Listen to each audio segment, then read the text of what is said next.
नीचे सो? पता नहीं राजेश वाले शेखर नीचे सो रहा है।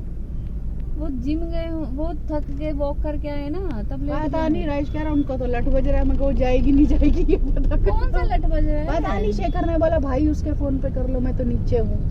पता अरे नहीं क्या बोला। नीचे तो वो वॉशरूम में प्रिया को सुबह नहाना होता है। अच्छा 6 बजे हम लोग उठ जाते हैं सब। अच्छा तो फिर वो वॉशरूम की एक वॉशरूम में नहीं, जब मुझे तुम्हें तो लगे कि तुम झगड़े के बाद है ना वीकनेस फील होती है, तो मैं ज्यादा खाती हूँ। पाया लवेबल कपल में they have been the eternal one, Rubal के पापा और ये रूबल की मम्मी का। और इनका झगड़ा कितना हो जाए भाई साहब, सुबह की चाय दोनों ने साथ में होती, रात को चाय एक दूसरे का सिर फोड़ दे, वो इधर से फूटा पड़ा वो उधर से फूटी पड़ी, सुबह चाय साथ में वो चीज थी।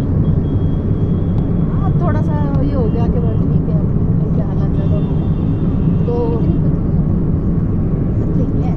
वो मेल न्यूट्रिशन की शिकार। मतलब